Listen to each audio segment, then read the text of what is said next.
Assunto quente, gente. Polícia Federal indicia Bolsonaro e Mauro Cid por falsificação de certificado vacinal. Investigadores apontam associação criminosa e inserção de dados falsos em sistema público. A Luciana Verdolim já está conosco aqui. Está conosco a Luciana Verdolim para trazer detalhes sobre este assunto? Então vamos lá para Brasília com a Luciana Verdolim, que vai fazer mais detalhes a respeito deste caso. Luciana Verdolim.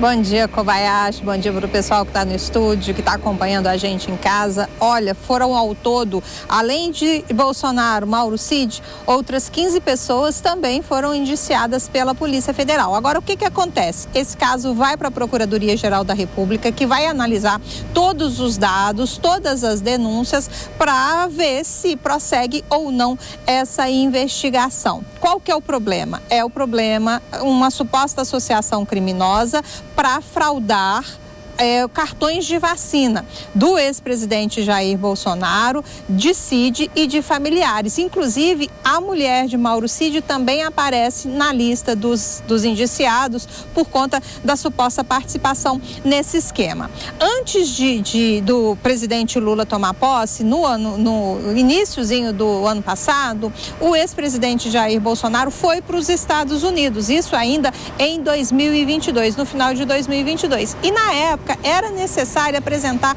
o cartão de vacinação para que a entrada nos Estados Unidos fosse autorizada. Por isso, segundo a denúncia, é que esse esquema foi feito e quem não tomou a vacina acabou garantindo o cartão de vacinação para poder circular, não só pelos Estados Unidos, mas por outros países livremente.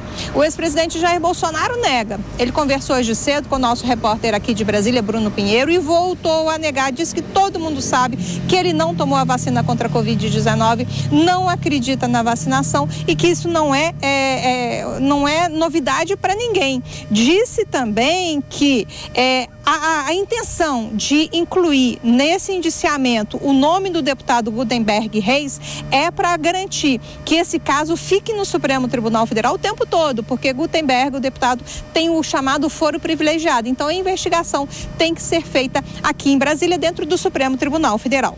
Bolsonaro ainda lembra que teve uma fraude envolvendo o nome dele em São Paulo após uma alta. Ele foi em São Paulo, mas no dia da fraude ele não estaria na capital do estado. Diz também Bolsonaro ao Bruno Pinheiro que o e-mail que foi incluído, o nome dele no sistema do Ministério da Saúde, que comprova a vacinação, é lula@gmail.com. E ele disse que a Polícia Federal ignorou esse fato, ou seja, quem tem o domínio desse e-mail é quem tem que prestar contas, não ele ou uma pessoa qualquer ligada à ex-presidência da República. Ele chama a investigação de seletiva, diz que está tranquilo e não deve nada.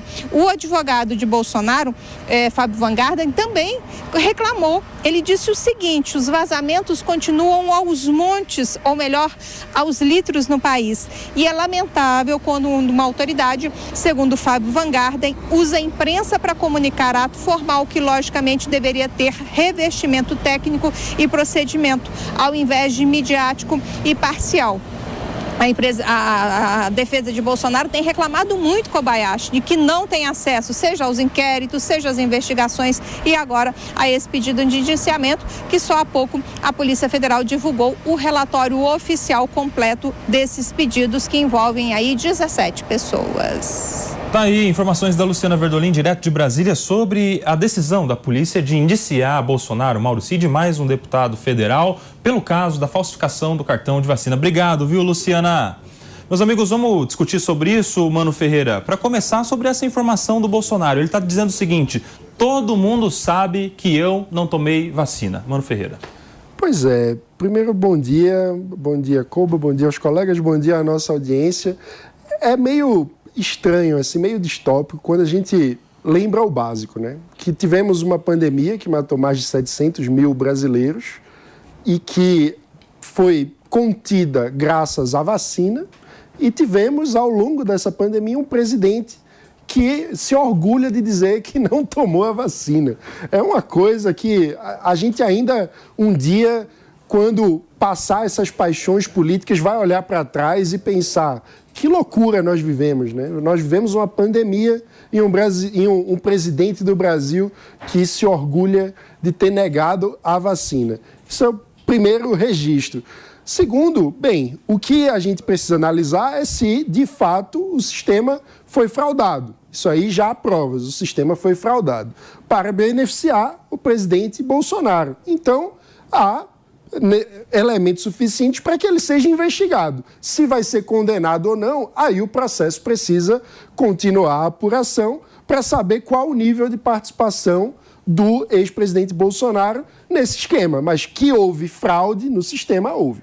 Ô Felipe Monteiro, mas o Bolsonaro, quando ele fala sobre esse e-mail, né, e-mail lula@gmail, que teria sido o e-mail utilizado para inserir na Prefeitura de São Paulo a vacina, que ele não tomou, ele muda o foco da conversa, né? Porque ele está sendo indiciado em um processo que não investiga este caso, a inserção de dados em São Paulo. Ele está sendo investigado naquele caso do Rio de Janeiro, em que o Mauro Cid teria pedido lá para um secretário de saúde de uma das cidades ali da Baixada Fluminense, não é isso? Ou seja, a investigação mostra o caso do Rio de Janeiro. O Bolsonaro responde sobre o caso de São Paulo. E aí?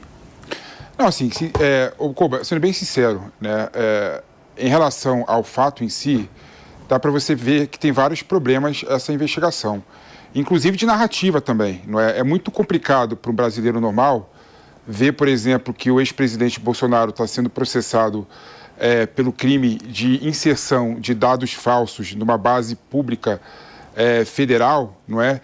E ele pode ir para a prisão relacionado a isso, né? Então, o brasileiro comum vê esse fato e fala assim, poxa, isso aí está mais parecendo um ilícito administrativo do que uma questão criminal, né? Tendo em vista várias pessoas sendo processadas no Brasil todo e sendo libertada com crimes muito mais graves. Então, isso ajuda a narrativa do Bolsonaro, que está sendo perseguido. Além do mais, né, é bom lembrar que também tem o questionamento sobre o foro adequado, né? Se o STF seria o foro adequado ou não para analisar e decidir sobre a questão. E é bom lembrar que tem vários inquéritos no STF relacionados ao Bolsonaro e à Covid. Então, num desses inquéritos, esse inquérito do Mauro Cid entrou junto no bojo do inquérito relacionado com a questão da vacina, né? Ou seja, tem vários questionamentos, várias posições divergentes, vários juristas defendendo e colocando posições contrárias sobre o assunto. Agora, o fato que tem que ser analisado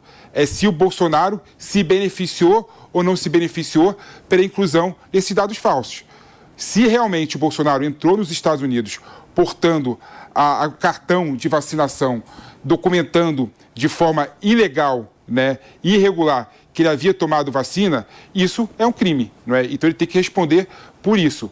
Então, temos que deixar de lado as paixões políticas e analisar a questão da forma como ela deve ser analisada. E aí, Jess, como é que você vê essa situação toda agora com o indiciamento do Bolsonaro?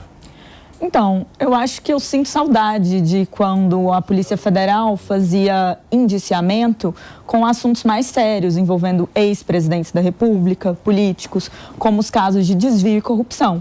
Ver a Polícia Federal e toda essa especularização sobre a situação de uma possível falsificação de vacina em que ele teria um benefício no mínimo, jocoso. Mas você acha que tem que deixar quieto, não tem que investigar? Porque é crime, né?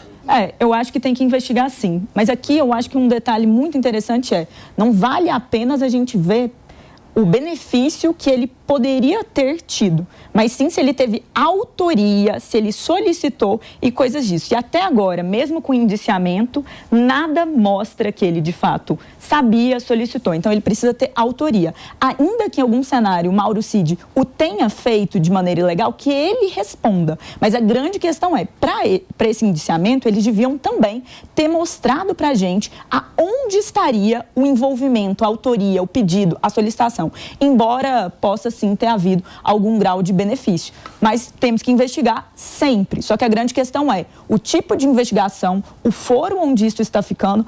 Atualmente a gente tem tido muitos problemas em relação a isso. Então, eu discordo da atenção dada a esse episódio.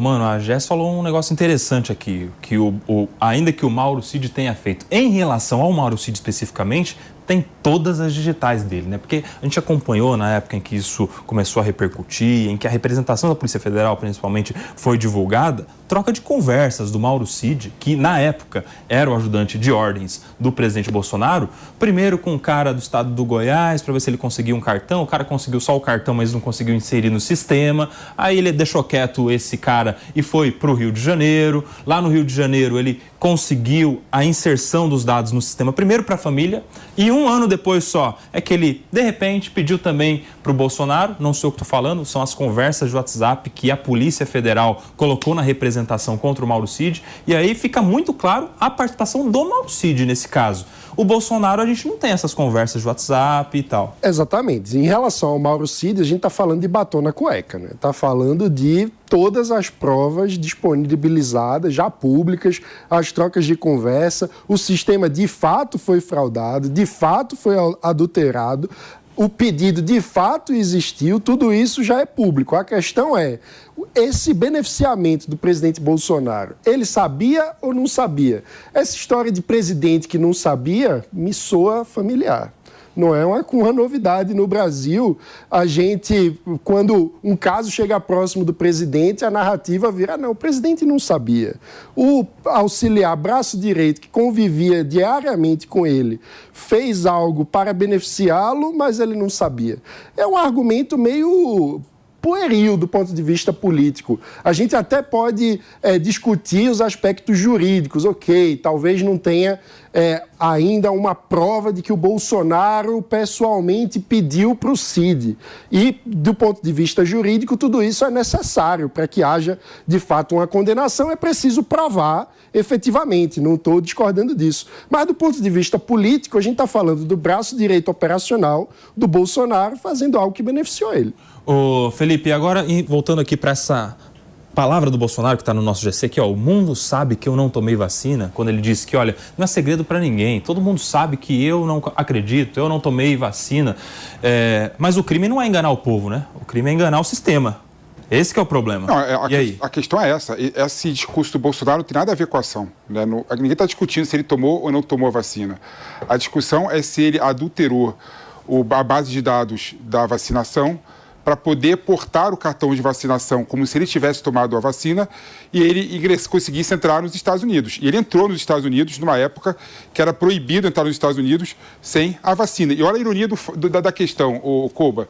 Se for utilizar a teoria do domínio do fato, que condenou várias pessoas do PT na época do Mensalão, né, que considera autor não aquela pessoa que executa a ação, mas que controla a ação, o Bolsonaro, pela teoria do domínio do fato, seria condenado por esse fato também. Porque o Mauro Cid, como bem disse o Mano, é uma pessoa da confiança, braço direito do Bolsonaro, e fez todas as tratativas, mandou todos os e-mails para incluir a vacinação do Bolsonaro dentro do sistema, não é? Ou seja, se for usar a régua do Mensalão, o Bolsonaro estaria prejudicado também. Meus amigos, olha só.